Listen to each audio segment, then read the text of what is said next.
Hey guys, Ultra Maximus official merchandise is now available on my Spring store. Help support the channel and shop by clicking the link below. Oh, hey, look, it's Cliff Jumper.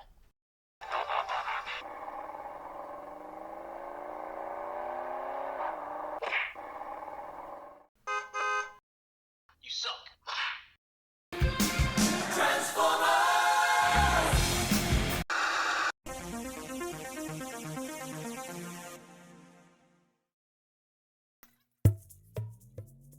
Hey guys, Ultra Maximus back with another toy review, and today we're going to take a look at another Transformers figure. It's from Transformers Bumblebee. It's the Studio Series Ironhide.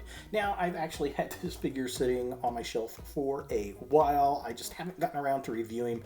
I definitely liked the cameo in the movie, and I like the overall design of this guy. So I'm a huge Ironhide fan and had to pick him up. So let's go ahead and jump in there and take a look at the packaging.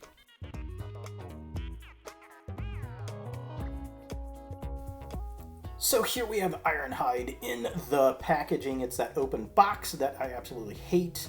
But it's got the movie logo, some artwork there. It says Transformers Bumblebee at the top. The side of the package has Ironhide. We've got Ironhide over there with the Autobot logo.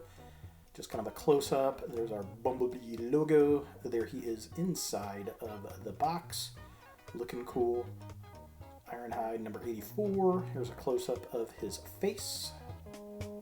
And then inside of the package, we got our Autobot logo and a bigger picture of Ironhide. It's authentic. Back of the package shows Ironhide in vehicle and robot mode, as well as his diorama, which is a little bit boring. But yeah, looks pretty decent. And that's really it for the packaging. Let's get this guy out of box and see what we think. So here we have Ironhide out of the packaging, and I mean, he looks like he did in the movie, but he is really, really tiny, and this figure's got some really loose joints, especially with the hips, and I'm not too terribly happy with that. It doesn't impact the figure itself, but it is noticeable when you go to pose him and transform him. But overall, I mean, it looks okay. He's got this humongous blaster here, which I think he did in the cameo as well. I think he was kind of holding it with both hands, but yeah, so he's got that, which is kind of nice. Articulation on this guy. Well, first, before we do that, he does have light piping. So let's see if I can get this to show on camera. So the eyes do light up, which is pretty cool. I wish it did a little better, but his head is on a ball joint. It does move back and forth and up and down pretty well. We've got a really nice swivel at the waist. Arms move out like that. They rotate up and down. We do have a twist at the upper arm and an elbow joint, which is nice. And then the legs kick that far forward, kick all the way back. They do splay out really far, which is nice. We've got a mushroom peg at the upper thigh. And then we've got a really nice knee joint right there. And then the feet do move up and down, and they barely got that ankle rocker pivot that we love. With this being his widest possible stance, with both feet still flat on the floor, which is not very far. Taking a closer look at the figure itself, lots of detail on this guy. I do like the sculpt. I love the chest on it. It's got a very kind of bomber cockpit look from World War II. I like the fact he's got light piping. That's pretty nice. The head sculpt looks good. The silver, the reds, the grays, the blacks, all of that looks really, really good. And yeah, just a really cool looking figure. Taking a look at the midsection of the figure, again, sculpted well. I like the waist, the silver, all the detail, the grills. The elbows have some nice detail. The back paneling's really good. The waist, the hands, all that sculpted well. Paint's really, really well done on it, and the gray and kind of charcoal plastics go well with the color scheme. And finally, taking a look at the legs of the figure, again, sculpted well. don't know if I like the fake wheels on the outside and the actual wheels on the inside. I can't remember what it looked like in the movie. I'd have to go back and look. There are some gaps on the back of the legs and on the inner arms, actually, but that's really for transformation. The feet have some great sculpting and paintwork going on there. I definitely dig that. I wish that the actual transforming wheels on the inside were red instead of having that gray around the hub. I just don't care for that. It sticks out, especially in vehicle mode. For comparison, here we have the Studio Series 86 Ironhide next to the Transformers Bumblebee Studio Series Ironhide, and like I said before, he's definitely a small figure. He's a lot smaller than the 86 Ironhide, which is unfortunate. He should be a big, bulky bruiser, and there's just, I don't know, something about the head sculpt is off to me. I know it's pretty accurate to the movie, but overall, I just think the 86 Ironhide is a lot better figure. Transformation on this figure is not too terribly difficult at all. So the first thing we want to do is push the hands in on the sides like this. Then what we want to do, straighten him up a little bit. We're going to twist his legs around 180 degrees. Then we're going to flip this panel piece forward and then unattach his chest and just unhinge all these parts. Spread out his shoulders. Make this as straight as you can, like that. Then what we want to do is push the feet inward like this, and then we're going to lift the legs up, and then what we want to do is kind of fold them inward, and we want to rotate the top of him around, not at the waist, but the second hinge joint. We're going to spin it around, and then we're going to push the front of the cab downward. So straighten all that down, and then you're just going to kind of straighten this out. It's going to be a floppy mess. Push that down over so it's kind of over like that. And then there are two clips that are going to go into his knees, and this will pop off as you transform it, but once you get it into the final mode, it will stabilize, I promise. But it can be a little difficult to get set in. But kind of push those in, push this down as best you can.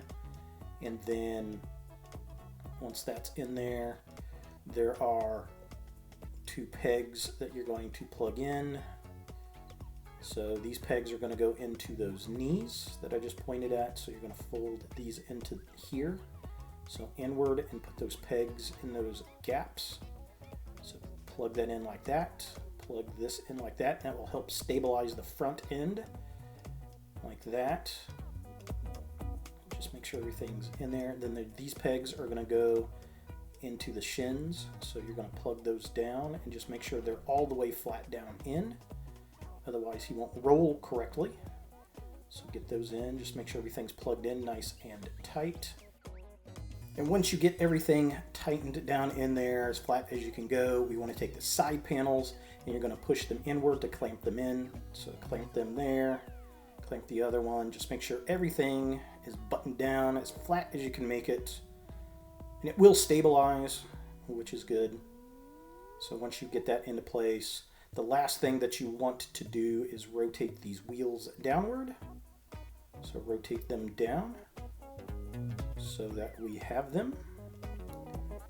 And there we have Ironhide in his vehicle mode. So it's a pretty decent truck mode. It rolls really well. I like the front end. Very nice, very cool. We got the yellow line, lots of detail on there.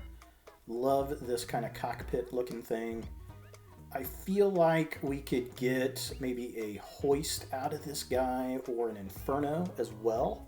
That'd be kind of cool. Pretty sure they did a ratchet off of this. Lots of details. Very cool. Not too bad. Robot kibble underneath. And of course, you can take his gun and mount it on the top here. So is the Transformers Bumblebee Studio Series Ironhide a figure that you want in your Transformers collection? Well, this could be an easy pass for some collectors. If you're not into the Bayformers look, then this may be something to pass on. If you do like Transformers Bumblebee or the movie-verse figures, then this might be something you want to pick up. Personally, I think that the Studio Series 86 Ironhide is a better figure. This one's just a bit too small for me. The joints on it are loose. I don't know if it's QC on this particular figure or all of them are like it. Now, it doesn't impact it to the point I can't stand and pose it, but it is noticeable. I do like the design, like the chest and the vehicle mode. I think I'd like to see us get a hoist or an inferno out of this. I know I'm pretty sure they made a ratchet version of this figure, but yeah, I mean, it's a decent figure. If you can get it at retail or less, I would probably go ahead and pick it up. It's not a bad figure, but it's not the best. So there he is, the Studio Series Ironhide from Transformers Bumblebee. Hey guys, I want to give a shout out to my top subscribers and to my newest subscribers. Thank you all so much for helping grow the channel. Remember, for every 1,000 subscribers, I'll give you, the fans, a chance to win a free action figure. If you don't see your name and want to be included, like this video, add a comment down below telling me to add you, and of course, subscribe. Thanks again, and look for more videos in the future. Hey guys, thanks for watching. To watch more Ultra Maximus, click on the links to the right.